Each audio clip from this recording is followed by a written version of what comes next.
हम लोग जो आज यहाँ प्रेस कॉन्फ्रेंस बुलाए आप लोग आए, आपका सबका बहुत बहुत स्वागत है। ये हम लोग का एसोसिएशन ट्रस्ट है Shri Ganesh Thakur socio educational research foundation. ये हम लोगों ने 2007 में शुरुआत की और पूरे भारतवर्ष में काम चल रहा है। अरुणाचल प्रदेश, छत्तीसगढ़, MP, मिजोरम, झारखंड, बिहार, इसमें एजुकेशन के साथ साथ इन्वायरमेंट पे बहुत ज्यादा काम करते हैं। अभी जो लॉकडाउन चला है, इस लॉकडाउन में करीब ऑलमोस्ट 50,000 बच्चों को हमने फ्री ऑफ कॉस्ट डिजिटल के माध्यम से डायरेक्ट और इनडायरेक्टली हमने एजुकेशन में जोड़ा है और किया है। बिहार हम सभी कर्मी हुई है, बिहार के रहने वाले हम लोग बिहार से ही हैं और सर का हमें राम सर का एक बहुत बड़ा सहयोग मिला, हमें एक मेंटर के रूप में मिले।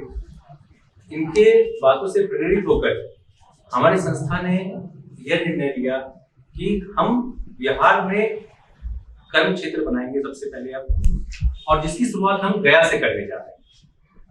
प्रोजेक्ट के बारे में ज्यादा आपको जानकारी हमारे प्रवीण सर हैं, संस्था के प्रेसिडेंट हैं, सर हमारे मेंटोर हैं, हमारे एडमिनिस्ट्रेटर हैं, ये सारी जानकारी आपको देंगे।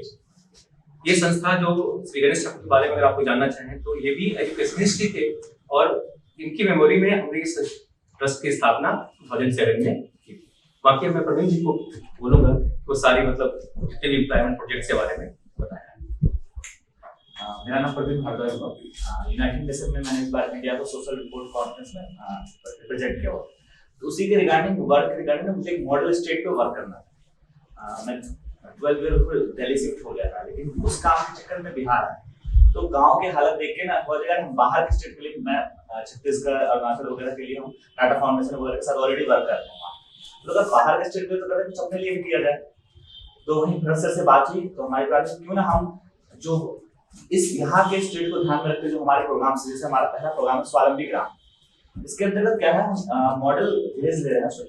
आपको प्रेस दिया गया सो 4 विलेज है। पहला विलेज जो गया से हम शुरू कर रहे हैं उत्तराखंड विलेज है, तो हम उसको ओवरऑल डेवलपमेंट का वहाँ कार्य करेंगे। जैसे पहले हर विलेज के अंदर एक स्किल सेंटर होगा, एक डिजिटल एजुकेशन सेंटर होगा, सोलर लाइटिंग से कोशिश होगी, बायोगैस प्लांट्स वगैरह की प्लानिंग है, स्मॉल एग्री प्रोसेसिंग यूनिट्स होते हैं, फीमेल लिटरेसी पे फोकस होगा। इन चीजों को हम वहाँ बढ़ावा दें। जो हम एक साल में आपको हम एक ऐसा मॉडल विलेज आपको रिप्रेजेंट करेंगे गोवा में, जो बाकी स्टेट्स आप कह सकते हैं जो कंपेयर टू जैसे कहते हैं साउथ इंडियन स्टेट्स में जो विलेजेस हैं वेल अहेड है, हम लोगों से काफी आगे हैं, तो आप उनका मॉडल आप देख पाएंगे यहाँ पे। उसके बाद हमारी कोशिश है दूसरा प्रोग्राम है स्किल अप प्रोग्राम, जिसके सर का गाइडलाइन के अंतर्गत वो पूरा हमारा एक प्लानिंग है जो हम बिहार को एक स्किल सेंटर के रूप में बनाए, जो कौशल विकास के अंदर जैसे ऑलरेडी चल रहा है। लेकिन हमारे प्राइवेट प्लस गवर्नमेंट दोनों के पार्टनरशिप के साथ हम हर विलेज में एक स्किल सेंटर करते हैं। स्किल सेंटर का मतलब है जहाँ को स्किल्स तो हम देंगे ही, लेकिन वहीं उनको जॉब क्रिएशन भी हम प्रोवाइड कर देंगे, जिससे उसी गाँव में वहाँ के लोगों को जॉब क्रिएशन है और बाकी बाहरी कंपनी को अर्निंग वगैरह करके जो उनकी प्रोडक्ट हो वो बाहर उनका सेल भी हो जाए। तो इस और इनमें सबसे बड़ा फोकस जो है हमारा वो महिलाओं पे है। साथ में पर्यावरण के लिए एक हमारा स्पेशल प्रोग्राम है 1 लाख ट्री प्लांटेशन है, जो हम इस साल के अंदर पूरे बिहार में करेंगे। एक प्रोग्राम जो बेसिकली गया पे ही पूरी तरह है कह सकते हैं, जो पिंडदान के साथ वृक्षदान, आपको पता ही है कि आप पिंडदान के लिए प्रसिद्ध है। तो हमारी कोशिश है जो पिंडदान करते जितने लोग आएंगे उनके हाथों से एक वृक्ष भी अगर लगाए, क्योंकि वो वृक्ष उन्हीं के परिवार जिनके नाम पे वो पिंडदान करते हैं उनके ही नाम पे वो वृक्ष है। तो कहीं ना कहीं हम पर्यावरण में कह सकते हैं जो उनके वो फैमिली की यादें हैं या जिनकी यादें वो हमेशा के लिए गया में बस जाएंगी। तो ये कॉन्सेप्ट है पिंडदान के साथ वृक्षदान जो यहाँ गया पर फोकस है। इसके साथ महिला उद्यमशीलता को बढ़ावा देने के लिए सशक्त महिला आत्मनिर्भर समाज, ये एक हमारा प्रोग्राम है जहाँ हम स्पेशल फोकस करेंगे महिलाओं की स्किल सेंटर पे। उन स्किल सेंटर में सिर्फ महिलाओं को ट्रेन किया जाएगा और वैसे प्रोडक्ट जैसे सिलाई हुआ, ब्यूटिशियन हुआ, इस टाइप के कोर्सेज को हम बढ़ावा देंगे और फिर वही प्रोडक्ट वो बनाएंगे।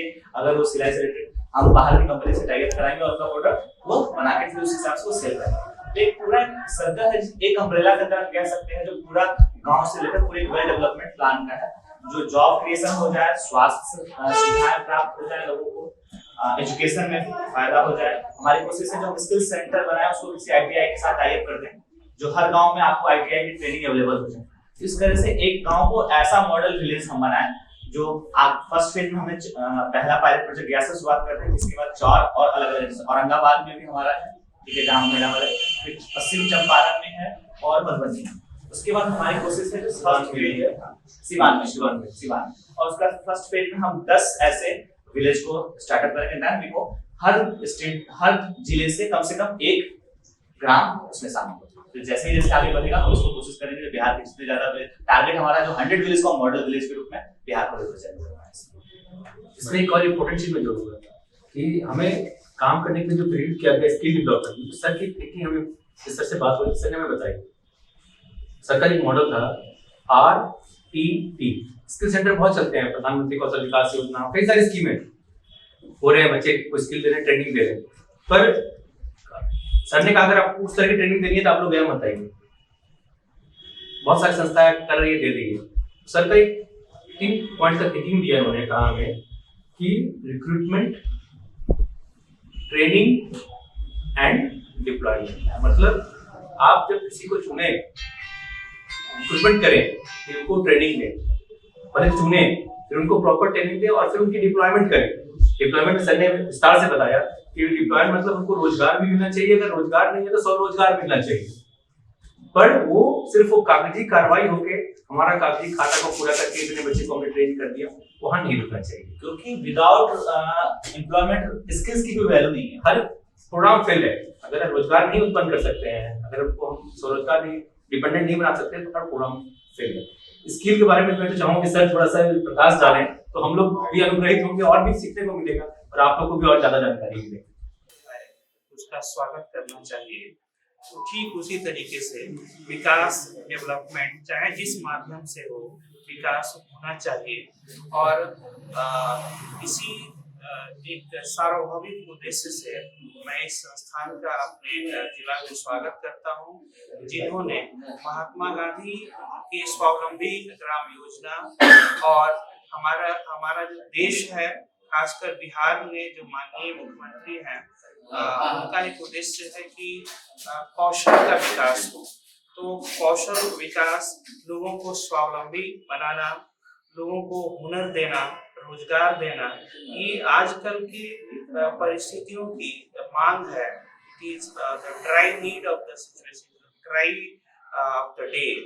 और ऐसे परिस्थितियों में इन लोगों का गया के लिए काम करना और एक पायलट प्रोजेक्ट के रूप में हमारे चंदौती ब्लॉक के एक ग्राम का चयन करना, जो पायलट प्रोजेक्ट के रूप में इन्होंने चयन किया है, ये वास्तव में स्वागत योग्य कदम है। और हमें चाहिए कि हमें अपनी जनता को जागरूक करना है और जागरूकता के साथ साथ धीरे धीरे स्वावलंबन, और स्वावलंबन के बाद उनकी स्किल डेवलपमेंट करने से स्वावलंबन स्वतः होता है। फिर हम लोग रोजगार, शिक्षा के साथ रोजगार, तो गुणवत्तापूर्ण शिक्षा, तो इनके जो कार्यक्रम हैं, जैसे कि इन्होंने ब्रीफ किया कि स्वावलंबन की तरफ ले जाना है, रोजगार प्रदान करना है, लोगों में स्किल को डेवलप करना है, तो ये जो सारी योजनाएं हैं, इन योजनाओं के माध्यम से गया का विकास तो होगा ही, साथ साथ एक रोल मॉडल के रूप में पूरे बिहार का विकास चरणबद्ध तरीके से होगा। तो ये संस्थान में जितने भी सदस्य हैं, ये साधुवाद के पात्र हैं। आप सभी मीडिया कर्मी का मैं धन्यवाद देना चाहता हूं और आपसे अपील भी करना चाहूंगा कि जन जन तक इस उद्देश्य को ले जाएं, ताकि महात्मा गांधी के सपने जो है साकार हो जाएं। और हम लोगों का भी प्रयास, मैं अपने तरफ से प्रशासनिक तरीके से जो मदद होगा इनको प्रदान करूंगा विधिवत तरीके से। और उस ग्रामीण इलाके में जिसका इन्होंने चयन किया है, वहाँ मेरा व्यक्तिगत प्रयास होगा कि जो इन्होंने पायलट प्रोजेक्ट के रूप में चुना है, वहाँ मेरा व्यक्तिगत योगदान हो। और आप लोगों से भी यही अपील है कि जितनी अधिक संख्या में हो सके वहाँ पे जिस तरीके से हो वहाँ पे मदद पहुँचाया जाए, क्योंकि पायलट प्रोजेक्ट अगर सफल होता है तो यह एक बहुत ही बड़ा अभियान होगा। इन्हीं शब्दों के साथ आप सभी को बहुत बहुत धन्यवाद, साधुवाद, और एक अच्छे कार्य में नेक सहभागिता हमारी भी होगी, इसका मैं आश्वासन देता हूँ। एक बार पुनः सभी को धन्यवाद।